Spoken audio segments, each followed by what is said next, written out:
My gosh, ang ganda. Grabe, para siyang drawing. 3D na drawing, nakakaloka oh.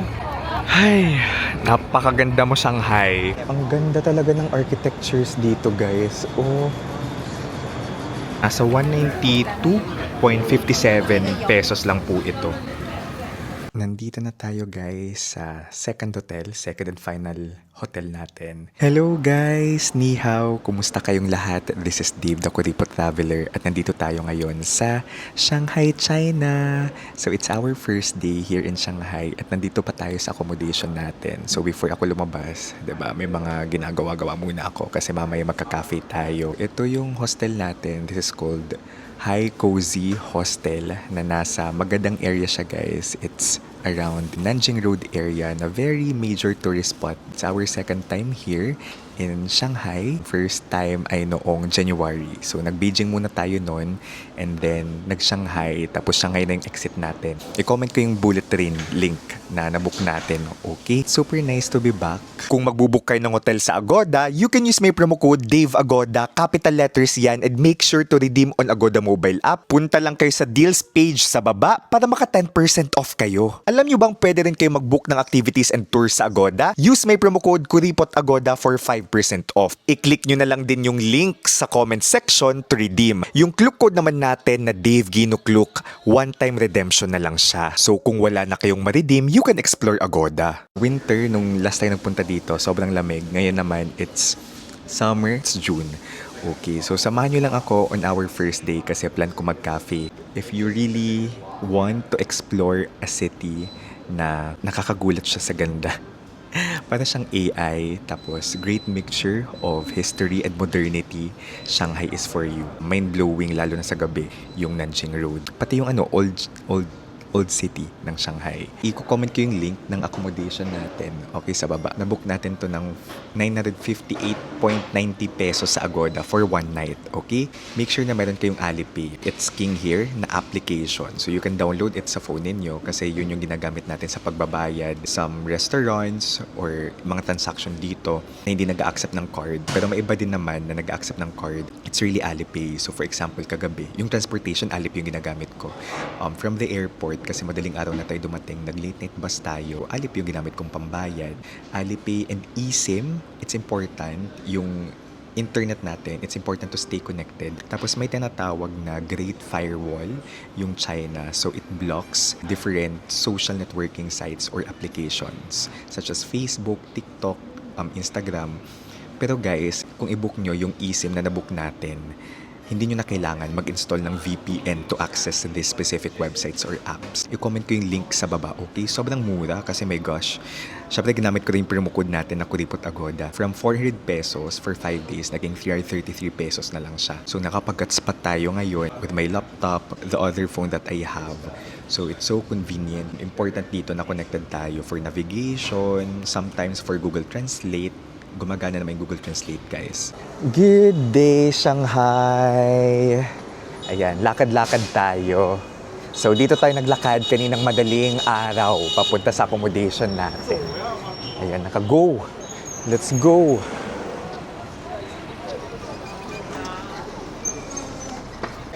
Yung tirik ng araw, tingnan nyo naman yung shadow. Hindi naman siya sobrang init, tulad ng init sa Pilipinas.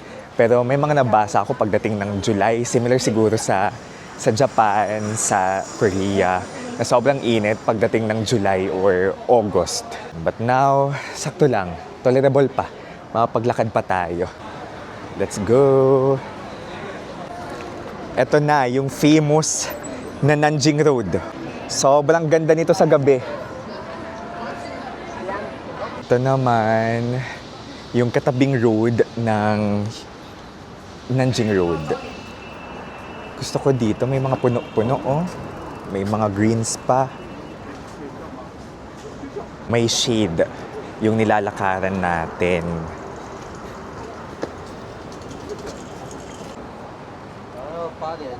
May mga cafe-cafe na rin dito. Restaurants. Daming options naman sa area. Uy, may opa, charing.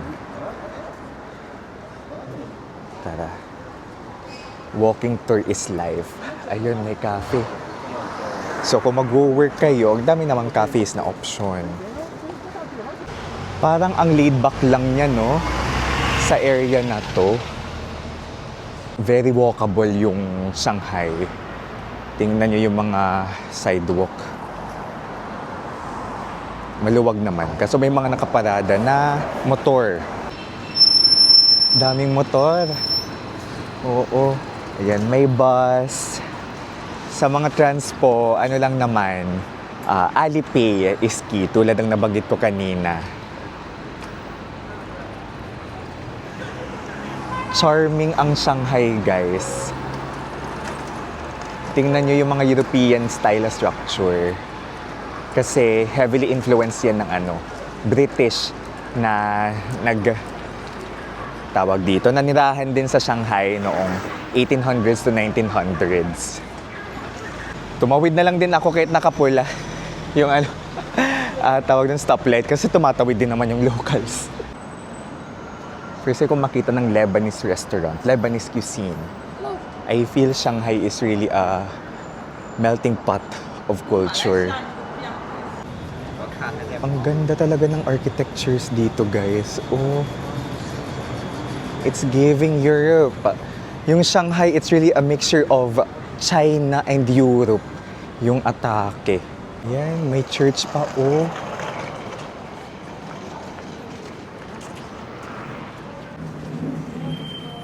Ay, pak. Kung tipid-tipid tayo, may mga dito. Yan, beef pie. In fair, may English translation. Sa Beijing, mas mahirap talaga. Ayan.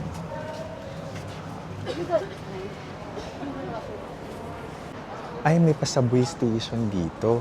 Kasi ang punta natin, guys, ayan, malapit na tayo sa People's Square. Isa sa mga major tourist spots here.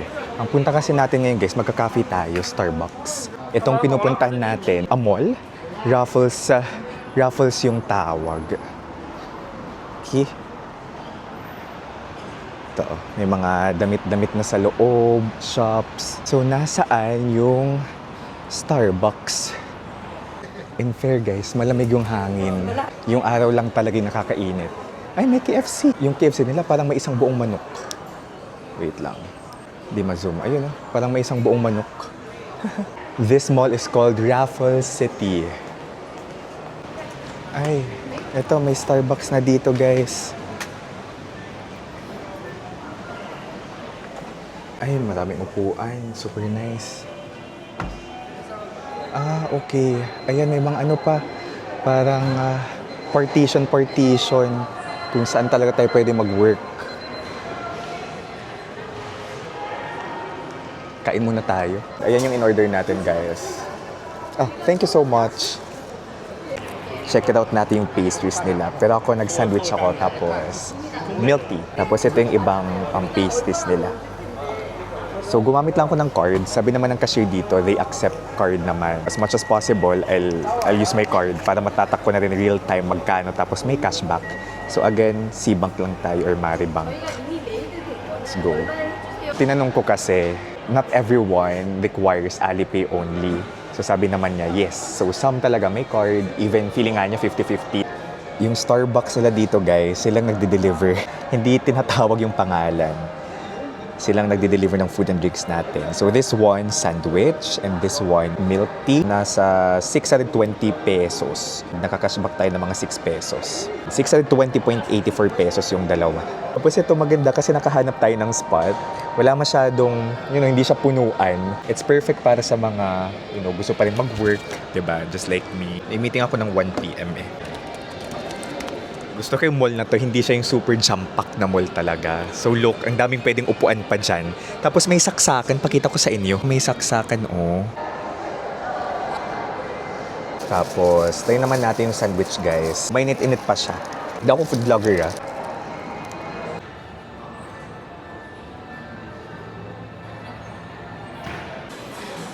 Ganito yung itsura ng mall dito sa Shanghai. Marami-raming jewelry store dito. Ito, another Starbucks. Mas maganda yung pinuntahan natin sa baba. May Uniqlo doon, may Crocs. Explore lang sa mall para may idea kayo how it looks like. Dito naman sa baba, yung mga luxury brands. Ayan, Versace. On the ground floor. Charing. Ayan, mga pabango. Crocs. Nandito na naman tayo sa kabog na Nanjing Road. Wow! Kasi nung first night ko dito, nung January, amazed na amazed ako sa kung gaano siya ka-colorful, ka-vibrant. Lalo na pag makita natin yung The Bond. Wow! Ito paling itsura ng Alipay, guys. Again, make sure to download Alipay before going to China. Sa Pilipinas pa lang, i-install nyo na to. Okay, tapos kung bibili kayo sa isang store or restaurant na nagre-require ng Alipay, i-click nyo lang itong pay or receive for the QR code. And then for transportation, ito ang i-click-click din ninyo. Scan lang yan sa train or sa bus. Tapos kung gusto nyo mag-DD, kumbaga yung ano nila, yung, what do you call this? Grab or Uber, DD Travel. Okay? Nandito na tayo guys sa second and final hotel natin. This is Jinglai Hotel, The Bond, East Nanjing Road. So same building ng High Cozy Hostel, pero ito third floor. Okay? So actually good for 2 itong room na ito. Naisip ko, gusto ko naman ng ma-experience yung some sort talaga ng privacy kahit papaano. So ito siya. This is the club room without window. Nasa 3.8K per night yung book natin dito. Ayan, may ano naman, complimentary water, may television, and then ito yung CR bathroom. At least private bathroom na. Okay. So, comment ko din yung link ng accommodation na to sa baba. Alright. Ganda ng location din. At least same building lang ng High Cozy. Yan yung name ng hotel. Jinglai Hotel. Jinglai Hotel, The Bond. Let's go. Ito yung ding-ding guys. 10 yuan yan. So, magkano yung 10 yuan pag sasakay kayo dyan? Ayun, 10 yuan for each person. 10 yuan. So, ang gamit nating converter ay calculang ng iPhone. Mali. 10 yuan. 90 pesos. 90.5. Sira na yung ano ko, case. As in, itong case na to ng iPhone, nung 2020 pa to, nung binili ko tong iPhone na to. So, goal kong makabili dito naman, sa China. Hindi ako bumili talaga sa Pilipinas, para at least special yung ano natin, yung case. Tara, welcome to Nanjing Road. Ay, one of the best streets or roads, itong Nanjing Road, as in. One of my most favorite places on earth. Charing. Grabe, ang ganda. Ang patok na patok sa mga chikiting na Pop Mart. Meron dito. Ang ganda naman nito, oh. Grabe ka talaga, Shanghai. Ang mamahal ng ref magnet dito, guys. Nasa 59 yuan. So, ang 59 yuan ay 500 plus yung ref magnet.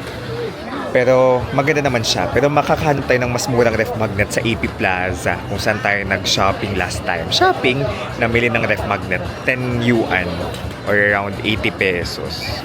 Uso din dito yung White Rabbit. Ito din yung pinangpasalubong ko before. Yan. Packaging lang yung malaki, pero maliit talaga yan. Yung usual na candy, yung size. Ito. Ganito lang din naman yung laman niya. Atake. Guys, it's summer, so yung iba dito may mga amoy. Shanghai Pearl Culture Museum. At may malaking pearl tayong nakikita. And speaking of pearl, kita natin yung Shanghai Oriental Pearl Tower. The iconic Oriental Pearl Tower. Na isang TV tower actually. Ayan, dito na tayo sa may The Bond. The Bond. The Bond. Ganda! May pinipicturean dito yung mga tao. It's the Peace Hotel. So this one, it's the crown jewel of the Bond.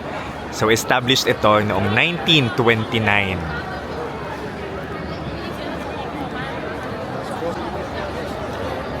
Nag-iiba-iba ng kulay yung Oriental Pearl Tower.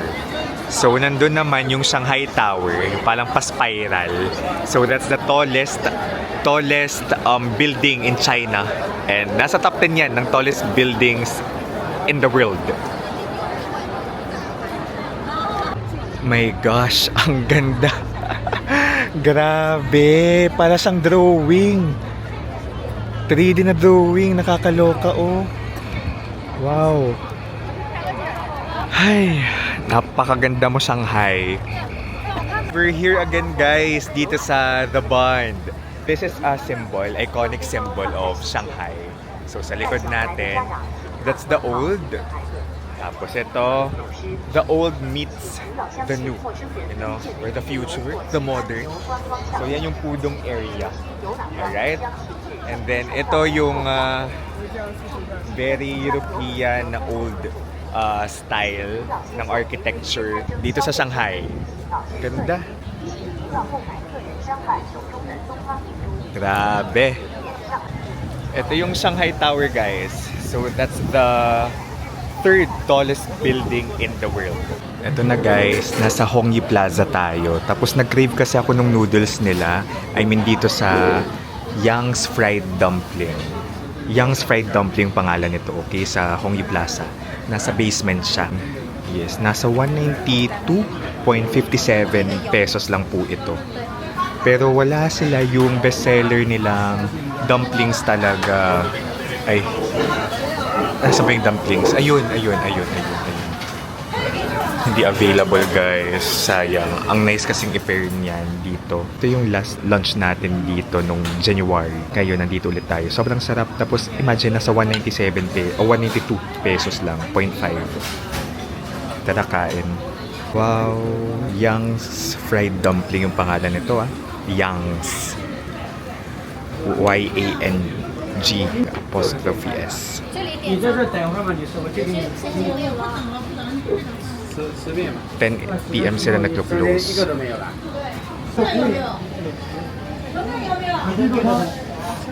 10:16 na guys. Galing tayo dyan. Busog. Grabe. Sobrang sulit. Medyo maanghang lang. Nagbitbit lang naman tayo ng tubig from the hotel. Naglo-close na talaga yung shops, restaurants dito. Labas na tayo. We're back. Back talaga may family. Come back to the young and beautiful you. Charing.